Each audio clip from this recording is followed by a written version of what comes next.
बिहार की ऐतिहासिक जीत ने अभी तक अपनी धूल भी नहीं बैठने दी है, लेकिन देश की राजनीति में हवा का रुख पहले ही बदल चुका है।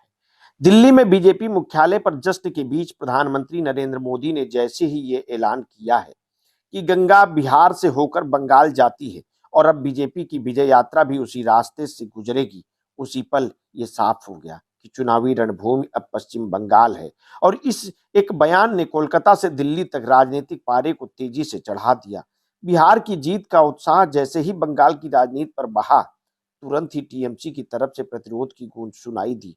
और ये गूंज हल्की नहीं बल्कि तीखी राजनीतिक चेतावनी थी।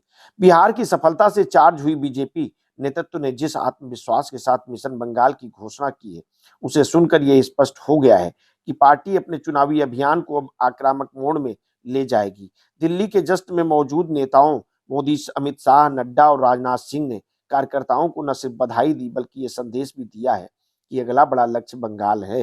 प्रधानमंत्री का ये कहना कि बिहार की जीत ने बंगाल में विजय का मार्ग प्रशस्त किया, राजनीतिक रूप से एक संदेश ही नहीं बल्कि एक चुनौती की तरह था, जिसे टीएमसी ने तुरंत स्वीकार भी किया और उस पर पलटवार भी किया। टीएमसी की ओर से जवाब देने की जिम्मेदारी संभाली सांसद सागरिका घोष ने। उनकी प्रतिक्रिया में साफ झलक रहा था कि बंगाल में बीजेपी के लिए राह आसान नहीं होगी।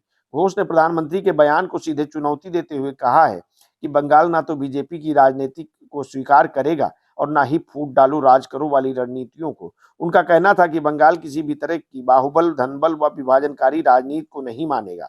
ये बयान अपने आप में सिर्फ जवाब नहीं था बल्कि एक राजनीतिक चेतावनी भी थी कि बंगाल की चुनावी लड़ाई भावनाओं, पहचान, संस्कृति और सियासी जमीन से जुड़ी होगी।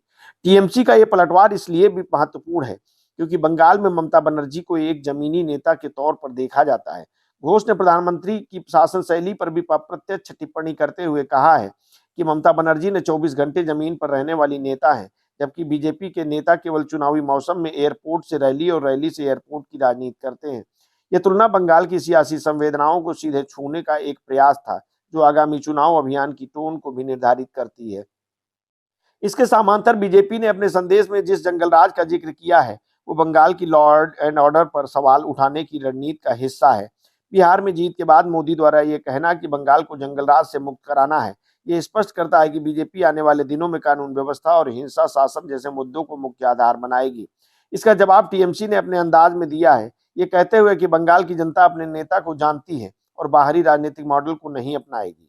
ये पूरा घटनाक्रम संकेत दे रहा है कि बिहार की जीत बीजेपी को जहां नई ऊर्जा दे रही है, वहीं बंगाल में चुनावी लड़ाई और तीखी, आक्रामक, टकरावपूर्ण होने वाली है।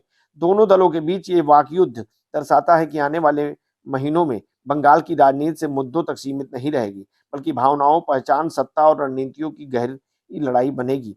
नतीजा चाहे जो हो, इतना तय है कि बिहार की जीत ने सिर्फ पटना या दिल्ली में ही हलचल नहीं मचाई, उसकी गूंज अब उस बंगाल में भी सुनाई दे रही है, जहां की राजनीति अपनी विशिष्टता, तापमान और टकराव के लिए हमेशा चर्चित रही है। बिहार के बाद अब बंगाल का राजनीतिक मौसम पूरी तरह गर्म हो चुका है और इस गर्मी के केंद्र में है मोदी की हुंकार और टीएमसी का पलटवार।